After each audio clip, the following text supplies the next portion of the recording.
शिवसेना शिंदे गटाचा कांदिवली विधानसभा प्रमुख लालसिंग राजपुरोहितला पोलिसांनी आता अटक केली आहे। खंडणी आणि मारहाण प्रकरणी पोलिसांनी ही कारवाई केलेली आहे। 6 महिन्यांपूर्वी पालिका अधिकाऱ्याला कार्यालयात बोलावून खंडणीची मागणी आणि खंडणी न दिल्याने मारहाण असा आरोप त्याच्यावर आहे। तर त्याच्यावर दुकानाचा गाळा हडपल्याचा देखील आरोप आहे। दरम्यान अटक होताच लालसिंग पुरोहितची शिवसेनेतून हकालपट्टी करण्यात आली आहे। शिंदे गटाच्या कांदिवली विधानसभा प्रमुखाला आता अटक करण्यात आलेली आहे। खंडणी आणि मारहाणीचा आरोप खरं तर या व्यक्तीवरती आहे आणि त्यामुळे आता त्याची थेट शिवसेनेतून हकालपट्टी सुद्धा करण्यात आलेली आहे। दुकानाचा गाळा हडपणं, खंडणी मागणं, खंडणी न दिल्यास मारहाण करणं असे एक न अनेक आरोप जे आहेत ते या व्यक्तीवरती आहे आणि या प्रकरणी गुन्हा सुद्धा दाखल करण्यात आलेला आहे।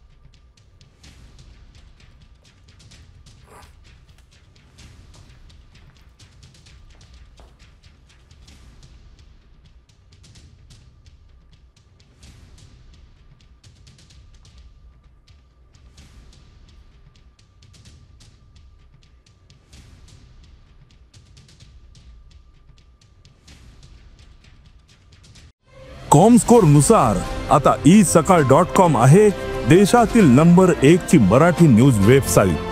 प्रत्येक अपडेटसाठी isakal.com ला नक्की भेट द्या। शिवसेना शिंदे गटाचा कांदिवली विधानसभा प्रमुख लालसिंग राजपुरोहितला पोलिसांनी आता अटक केली आहे। खंडणी आणि मारहाण प्रकरणी पोलिसांनी ही कारवाई केलेली आहे। 6 महिन्यांपूर्वी पालिका अधिकाऱ्याला कार्यालयात बोलावून खंडणीची मागणी आणि खंडणी न दिल्याने मारहाण असा आरोप त्याच्यावर आहे। तर त्याच्यावर दुकानाचा गाळा हडपल्याचा देखील आरोप आहे। दरम्यान अटक होताच लालसिंग पुरोहितची शिवसेनेतून हकालपट्टी करण्यात आली आहे। शिंदे गटाच्या कांदिवली विधानसभा प्रमुखाला आता अटक करण्यात आलेली आहे। खंडणी आणि मारहाणीचा आरोप खरं तर या व्यक्तीवरती आहे आणि त्यामुळे आता त्याची थेट शिवसेनेतून हकालपट्टी सुद्धा करण्यात आलेली आहे। दुकानाचा गाळा हडपणं, खंडणी मागणं, खंडणी न दिल्यास मारहाण करणं असे एक न अनेक आरोप जे आहेत ते या व्यक्तीवरती आहे आणि या प्रकरणी गुन्हा सुद्धा दाखल करण्यात आलेला आहे।